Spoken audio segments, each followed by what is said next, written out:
भगवान जेतवन में बिहरते थे। एक दिन बहुत से आगंतुक भिक्षु आए। इन अतिथियों को भगवान ने राहुल के निवास स्थान पर ठहराया। रात्रि में राहुल सोने के लिए अन्य स्थान नहीं देखते हुए भगवान के निवास स्थान गंधकुटी के बरामदे में जाकर सो रहा। उस समय राहुल यद्यपि श्रामणेर था, फिर भी अरहतत्व के बहुत करीब पहुंच रहा था। मार ने उसे बरामदे में सोया हुआ देखकर हाथी का वेश धारण कर उसके पास आकर सूंड से उसको सिर के घेर कर क्रोंच शब्द किया। शास्ता ने गंधकुटी के भीतर से ही मार को जान, मार, तेरे जैसे लाखों भी मेरे पुत्र को भय नहीं उत्पन्न कर सकते हैं। मेरा पुत्र निर्भीक, तृष्णा रहित, महाबलवान और महाबुद्धिमान है, कहकर इन गाथाओं को कहा। ये दो गाथाएं। निठंगतो असंतासी वीत तणहो अनंगणो आछिंदी भवसल्लानी आंतिमोयम समुस्सयो। वीत तणहो अनादानो निरुपत्ति को विदो अक्षराणम सन्निपातम जन्या पुव्य पराणी चा सवे अंतिम शारीरो महापंजोति वुज्जति। जिस मनुष्य ने अरहतत्व पा लिया, जो भय रहित है, जो वीत तृष्णा और निष्कलुष है, जिसने संसार के शल्यों को काट दिया है, यह उसकी अंतिम देह है। जो मनुष्य वीत तृष्णा परिग्रह रहित है, निरुक्ति और पद का जानकार है, जो अक्षरों को पहले पीछे रखना जानता है, वही अंतिम शरीर वाला और महाप्राज्ञ कहा जाता है। राहुल गौतम बुद्ध का बेटा था। राहुल के संबंध में थोड़ी बात समझ लें, फिर इस दृश्य को समझना आसान हो जाएगा। जिस रात बुद्ध ने घर छोड़ा, महाअभिनिष्क्रमण किया, राहुल बहुत छोटा था, एक ही दिन का था, अभी अभी पैदा हुआ था। बुद्ध घर छोड़ने के पहले गए थे यशोधरा के कमरे में इस नवजात बेटे को देखने। यशोधरा अपनी छाती से लगाए राहुल को सो रही थी। चाहते थे देख लें राहुल का मुंह, क्योंकि फिर मिले देखने ना मिले, लेकिन इस डर से कि अगर राहुल के और पास गए, उसका मुंह देखने की कोशिश की, कहीं यशोधरा जग न जाए। जग जाए तो रोएगी, चीखेगी, चिल्लाएगी, जाने न देगी। इसलिए चुपचाप द्वार से ही लौट गए थे। उस बेटे को राहुल का नाम भी बुद्ध ने इसीलिए दिया था, राहु केतु के अर्थों में इसलिए दिया था कि बुद्ध घर छोड़ने जा रहे थे, तब यह बेटा पैदा हुआ। सोचते थे कि कब छोड़ दूं, कब छोड़ दूं, तब यह बेटा पैदा हुआ। इस बेटे का प्रबल आकर्षण और मन में हजार शंकाएं कुशंकाओं का जमघट लग गया। मेरे घर बेटा आया है और मैं छोड़ के भाग रहा हूं। यह उचित है छोड़ के भागना? जिम्मेदारी, उत्तरदायित्व। इस बेटे के जन्म में मेरा उतना ही हाथ है जितना यशोधरा का, और मैं छोड़ के भाग जा रहा हूं। इस असहाय स्त्री पर अकेला बोझ छोड़कर भाग जा रहा हूं, यह उचित है या नहीं? ये सारी शंकाएं उठने लगी थी। इसलिए उसको नाम राहुल दिया था कि मैं किसी तरह मुक्त होने के करीब था कि तू राहु की तरह मेरे गले को फांसने आ गया। फिर 12 वर्षों बाद बुद्ध घर लौटे थे बुद्धत्व को पाकर। तब राहुल 12 वर्ष का था। यशोधरा बहुत नाराज थी। स्वाभाविक, माननीय स्त्री थी, इसलिए सीधे तो उसने कुछ भी ना कहा, लेकिन तीखा व्यंग किया, परोक्ष व्यंग किया। जब बुद्ध घर पहुंचे तो उसने अपने बेटे राहुल को कहा कि बेटा, ये तुम्हारे पिता हैं। तू जब 1 दिन का था तब तुझे छोड़कर भाग गए थे। ये भगोड़े, यही तेरे पिता हैं। तू बार बार मुझसे पूछता था कि मेरे पिता कौन है। ये सज्जन जो आके खड़े हो गए, यही तेरे पिता हैं। इनसे तू मांग ले अपनी वसीयत। ये तेरे पिता हैं, फिर पता नहीं मिलना हो न मिलना हो। इनसे मांग ले हाथ फैला के कि इस संसार में जीने के लिए मेरी कुछ वसीयत। उसने तो व्यंग किया था, व्यंग महंगा पड़ गया। बुद्ध ने आनंद से कहा, आनंद मेरा भिक्षा पात्र कहां, क्योंकि मेरे पास और तो देने को कुछ भी नहीं, एक भिक्षा पात्र है, वो मैं अपने बेटे को दे देता हूं।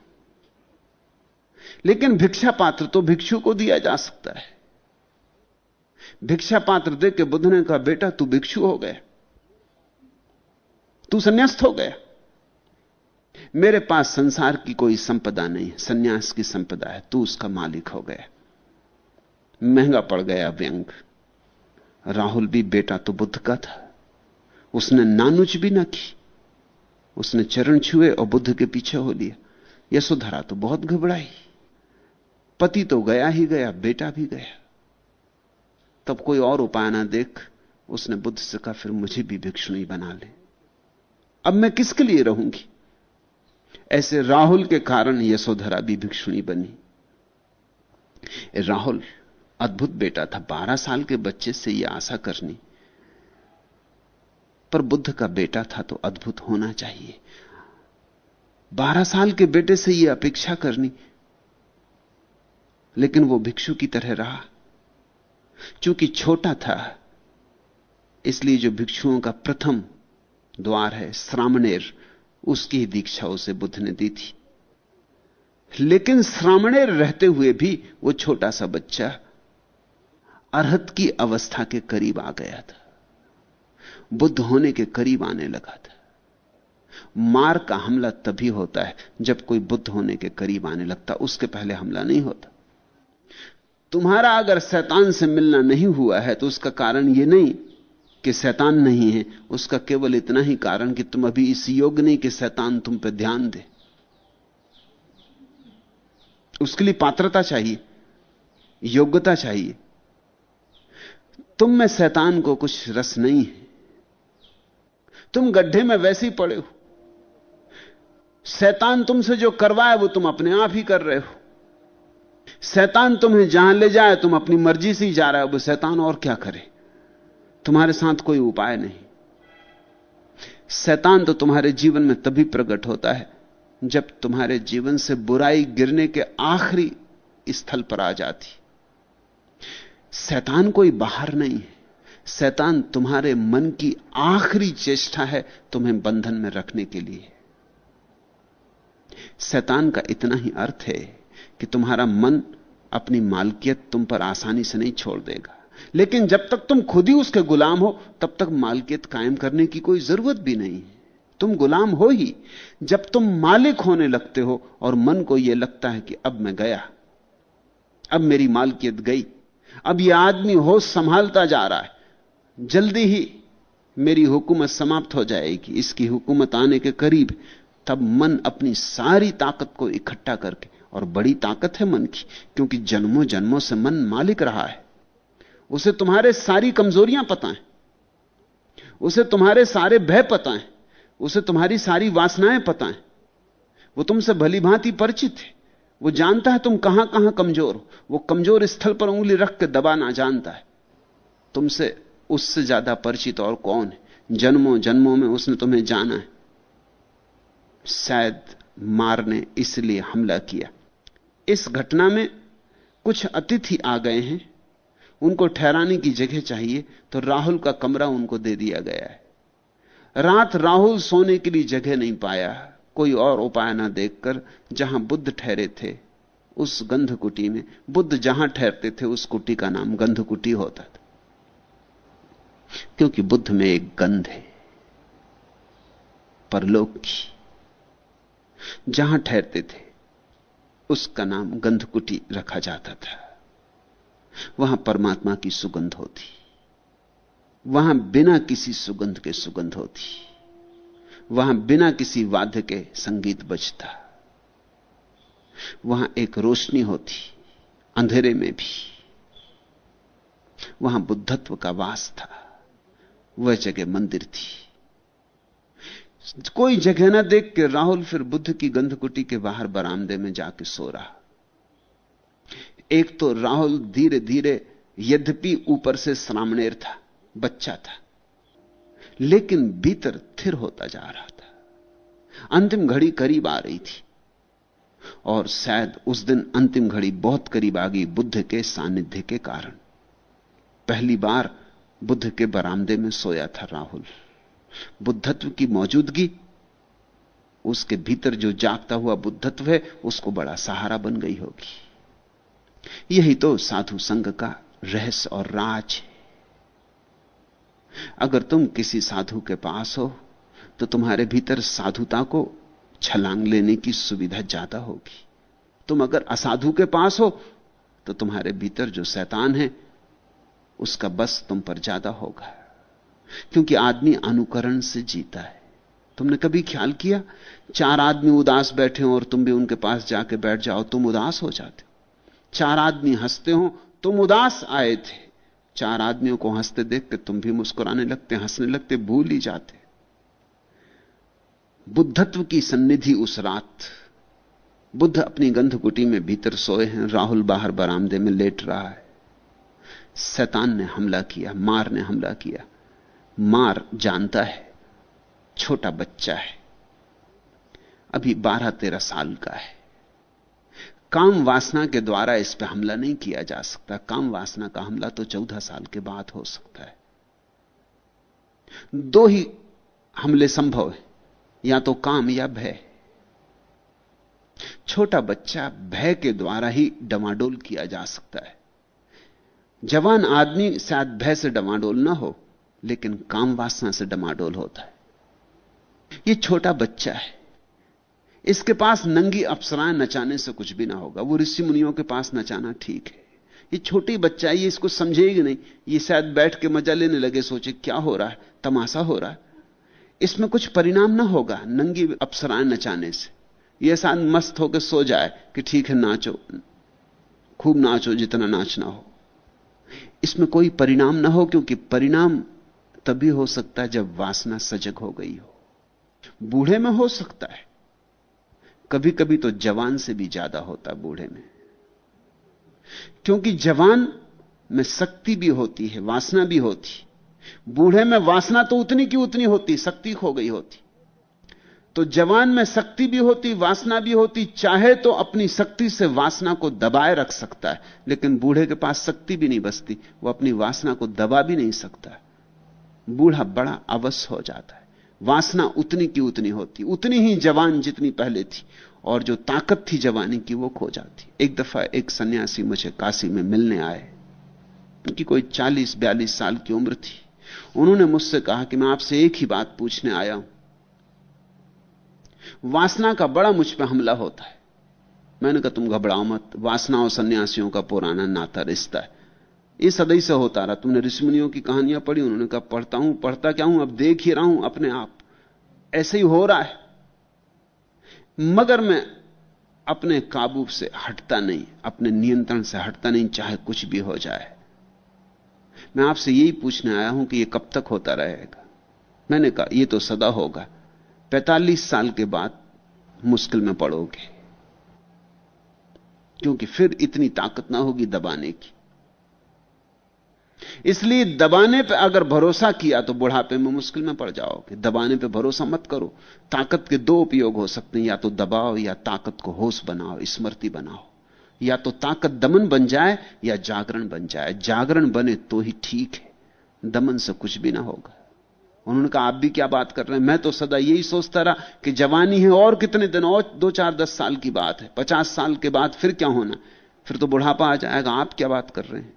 मैं तो इसी आशा में जीता रहा हूं कि अभी जवानी है इसलिए वासना जोर मारती है, एक दफा जवानी गई वासना का जोर चला जाएगा। मैंने कहा कि 45 साल बाद मुझे मिलना। वो ईमानदार आदमी, वो 45 साल के बाद मुझे मिलने आए। कोई 47 साल की उनकी उम्र रही होगी। उन्होंने कहा आप ठीक कहते थे, मैं मारा गया, मैं बड़ी मुश्किल में पड़ गया हूं। अब मुझे पता चल रहा है मेरी लड़ने की ताकत कम होने लगी और वासना उतनी ही प्रबल है, दुश्मन उतना ही मजबूत है, मैं कमजोर होने लगा। आप ठीक कहते थे, मैं चूक गया। मैंने जितना संघर्ष किया वासना से, अगर उतनी शक्ति जागरण में लगाई होती तो शायद पहुंचने की कोई संभावना थी। यह जीवन तो गया। मैंने उनसे कहा जीवन कभी भी गया नहीं, सांझ को भी कोई लौट के आ जाए, घर तो भूला हुआ नहीं। अभी भी चेष्टा करो, अभी भी जो थोड़ी शक्ति बची है उसे मत लड़ाओ वासना से, उसे ध्यान बनाओ। लेकिन राहुल को वासना से नहीं डगाया जा सकता। इसलिए यह कहानी अनूठी, क्योंकि 12-13 साल के ऋषि मुनि होते ही नहीं, इसलिए कहानी अनूठी है। तुमने जो कहानियां पढ़ी है ऋषि मुनियों की, वो सब वृद्ध ऋषि मुनियों की। वहां उर्वशी आती और नाचती और श्रृंगार करके आती और सब उस तरह का काम होता है। ये राहुल छोटा सा बच्चा है। मार ने क्या किया? ये अरहत हुआ जा रहा है। वो एक बड़ा हाथी बन के आया। छोटा बच्चा है, उसके लिए बड़ा हाथी। इतना ही नहीं, सूंड में राहुल की गर्दन फंसा ली और भयंकर चीत्कार की। कहानी को तथ्य मत समझ लेना, ऐसा भीतर हुआ होगा। हो सकता है सपने में हुआ हो, एक दुख स्वप्न हुआ हो। यह मन ही है जो यह रूप रखता है। लेकिन यह चीत्कार की आवाज हो सकता है राहुल के मुंह से निकल गई हो। तुम्हारा कभी कभी मुंह से निकल जाती दुख स्वप्न में, छाती पे कोई आके राक्षस बैठ गया और चीत्कार निकल जाती, या पहाड़ से गिरा दिए गए और चीत्कार निकल जाती, या कोई तुम्हारी छाती में छुरा भौंक रहा है और चीत्कार निकल जाती। ऐसी चीत्कार छोटे से राहुल से निकल गई होगी। बुद्ध ने गंधकुटी के भीतर से ही मार को जानकर ऐसे शब्द कहे, मार, तेरे जैसे लाखों भी मेरे पुत्र को भय नहीं उत्पन्न कर सकते। यहां एक बात और ख्याल रख लेना, बुद्ध राहुल को ही मेरा पुत्र कहते हैं ऐसा नहीं। जितने भिक्षु हैं सभी को मेरा पुत्र कहते हैं। राहुल तो पुत्र भी है, लेकिन भिक्षु सभी बुद्ध के पुत्र हैं, बुद्ध संतति। गुरु पिता है, एक बहुत नए अर्थों में पिता है। पिता से तो शरीर को जन्म मिलता है, गुरु से आत्मा को। पिता से तो जो शरीर मिला है वो आज नहीं कल मौत ले जाएगी। गुरु से जो आत्मा मिलती है उसे फिर कोई नहीं ले जा सकता। पिता से तो संसार मिलता है, गुरु से सन्यास। संसार क्षणभंगुर है, सन्यास शाश्वत है। बुद्ध ने कहा, मार, मेरे बेटों को तेरे जैसे लाखों भी भय उत्पन्न नहीं कर सकते। मेरा पुत्र निर्भीक, तृष्णा रहित, महाबलवान और महाबुद्धिमान है। कहकर इन गाथाओं को कहा। जिस मनुष्य ने अरहत का पद पा लिया, अरहत का अर्थ होता है जिसके शत्रु समाप्त हो गए। अरिहत, अरि यानी शत्रु, हत यानी नष्ट हो गए। जैनों में यही शब्द दूसरे रूप में है, अरिहंत, जिसने अपने शत्रुओं को मार डाला। दोनों में लेकिन थोड़ा सा फर्क है। अरहत का अर्थ होता है जिसके शत्रु मर गए, और अरिहंत का अर्थ होता है जिसने अपने शत्रुओं को मार डाला। जैन परंपरा संकल्प की परंपरा है, संघर्ष की परंपरा है। इसलिए महावीर को महावीर कहा है, नाम उनका वर्धमान था। जैन परंपरा संघर्ष की परंपरा है, इसलिए उसका नाम जैन है। जैन का अर्थ होता है जिन, जीता हुआ, जीत के लिए संघर्ष है। बुद्ध की परंपरा में संघर्ष पर जोर नहीं है, तप पर जोर नहीं है, संकल्प पर जोर नहीं है। बुद्ध की साधना में बोध पर जोर है, और बोध जब जगता है तो शत्रु अपने से हार जाते हैं, तुम्हें हराने नहीं पड़ते। जैन परंपरा तपश्चर्या पर जोर रखती, बुद्ध परंपरा स्मृति पर। इसलिए एक अपूर्व बात घटी है, बौद्धों ने जितना ध्यान को विकसित किया दुनिया में किसी ने भी नहीं किया। ध्यान बुद्ध का सार है। अरहत का अर्थ होता है जिसके शत्रु गिर गए, बोध जगा और शत्रु गिर गए, जैसे दिया जला और अंधेरा चला गया, ऐसे अरहत। अरिहंत का अर्थ होता है शत्रुओं से लड़े, मारा, गिराया, जीता। महावीर का मार्ग संकल्प का, बुद्ध का मार्ग समर्पण का। लेकिन समर्पण में भी भेद है।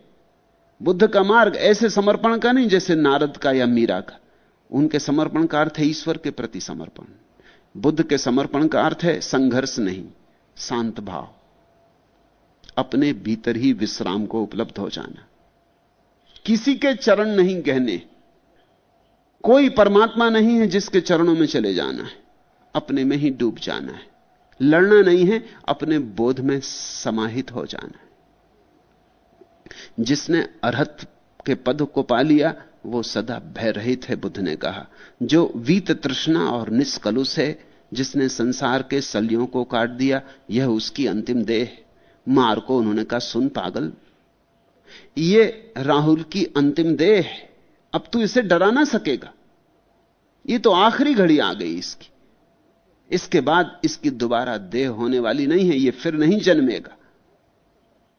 अब तू इसे मौत से ना डरा सकेगा। मौत कब तक डरा सकती? मौत तभी तक डरा सकती जब तक जीवन का आकर्षण हो। ख्याल कर लेना, जब तक तुम चाहते हो जीवन बना रहे, सदा बना रहे, जीवेषणा जब तक है, तब तक मौत डरा सकती। बुद्ध कहते हैं इसकी तो जीवेषणा ही चली गई, ये तो अब दोबारा पैदा होना ही नहीं चाहता। इसके भीतर चाह ही ना बची अब बचने की। इसकी भव तृष्णा समाप्त हो गई। ये इसकी अंतिम देह है। इस बार इसकी देह गिरेगी तो दोबारा ये किसी गर्भ में नहीं उतरेगा। ये महाशून्य में प्रवेश करने के लिए तैयार खड़ा है। इसको अब तू डरा ना सकेगा। काम से तू डरा नहीं सकता, भय से भी तू डरा नहीं सकता। तेरी चेष्टा व्यर्थ है। मार।